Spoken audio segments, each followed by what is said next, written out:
history to research. And the question is, what impact did your era have on the modern world? So Sarah, your group has the ancient Greeks. Ravi, you've got the Romans. And Danny's group gets, yes, a bit of a challenge for you. You get the Middle Ages. Some even call it the Dark Ages. Boring. See how you get on. Yes, miss. So, Serene, yes, you get the Renaissance.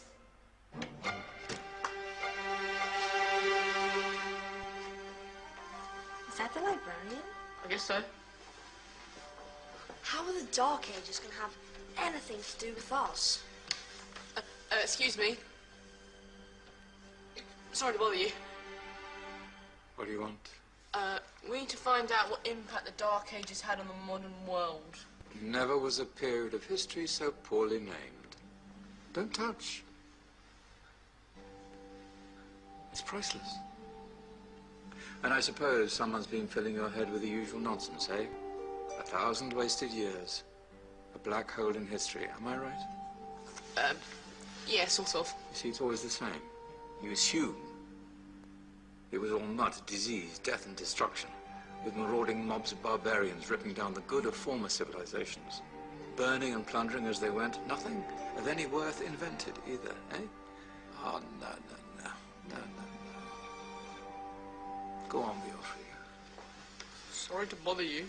Come on, it's probably not worth it. Everyone knows that the Greeks and Romans invented everything anyway. Oh, did they now? And you're sure about that, are you? You know, I might just have something for you. You seem to be up to the task. I suppose I could. Follow me. I've got just the book for you.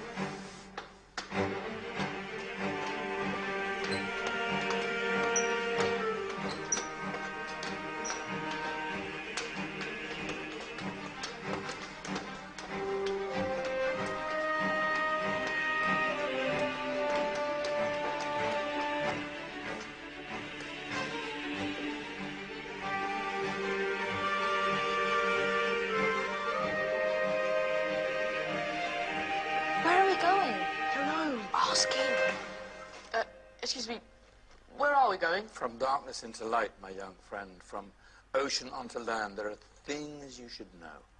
Oh, yes, indeed. Yes, indeed.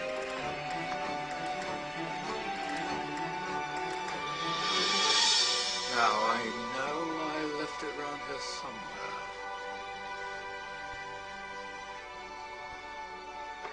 Ah! Here it is. Now, take a look.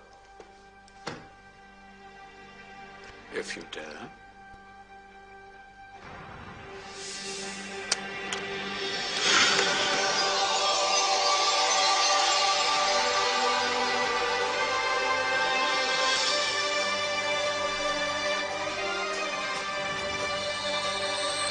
What's going on?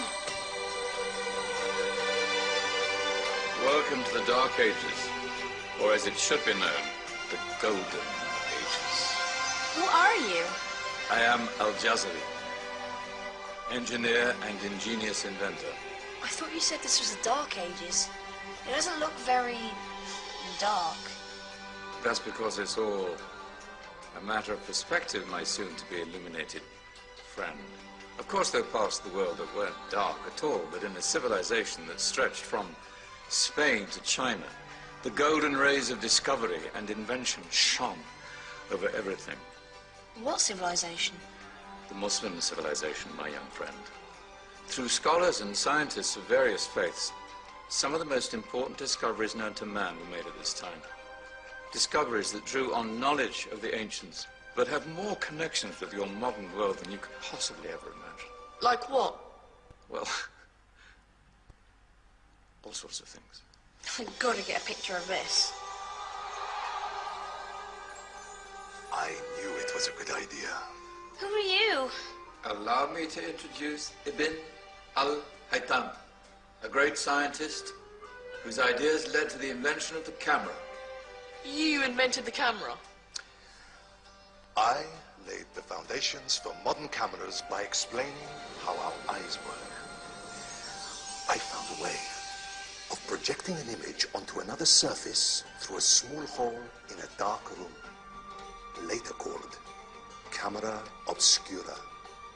Think of all the things that evolved from this discovery. Cameras, cinema, all share the same principle. Cool. Look out below! Who's that? That's my good friend, Abbas ibn Farnas, Who gazed up to the heavens, passionate in his belief that man could fly. Whoa. Indeed, he dared to dream about flying 1,000 years before the Wright brothers. Do you know you all take your jet-setting holidays for granted, so it only seems fair to remember Abbas ibn Farnas. stand by. I'm ready for takeoff.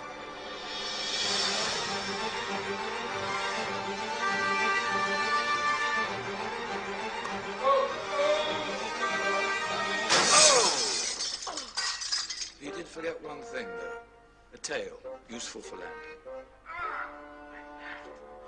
Is there a doctor in the house? Did someone call? Ah, my old friend, why don't you introduce yourself to my young guests? I am Abul Qasim al-Zahrawi. Many call me the father of surgery. Did you actually do surgery back then? Of course we did. In fact, many of the surgical tools that I invented are still used in your modern hospitals. Excuse me, a patient needs my attention. Scalpel? I think I may need some stitches. In that case, I'll use catgut Catgut? from the gut of animals. Perfect for stitching up internal wounds. Your surgeons are still using it today. Sorry, mustache.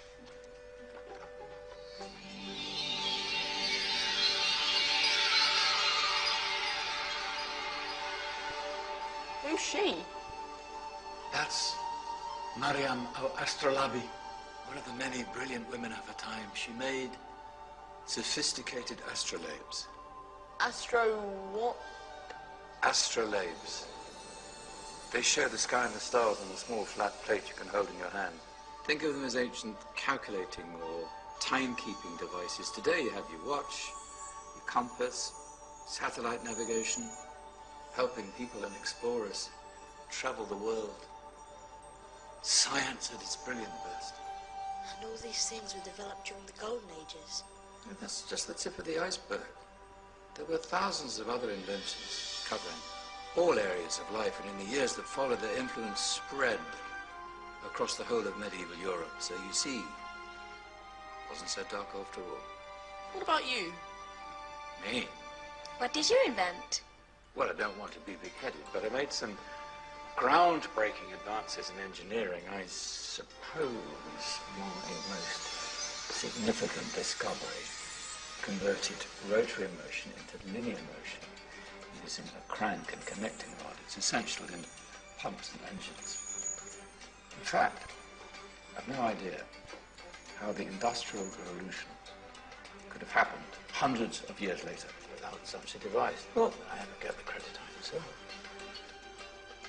But my crowning glory was my amazing time-telling machine. My legendary elephant clock.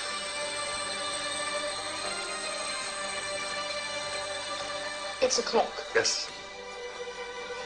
Dozens of components collected from different cultures around the world. Indian, Greek, Arabian, Egyptian, Chinese. Wow. A United Nations clock. That is pretty cool. Does it actually tell the time? Wow, yes, of course. If it wasn't for me, thousands of people would be late for everything. Speaking of time, we'd better get you back. And remember, Spread the word. This is the golden age, and I've only shown you a tiny part of this wondrous time. There are countless other scientists and inventions directly connected to your modern world. You're just going to have to find out for yourselves. No, wait.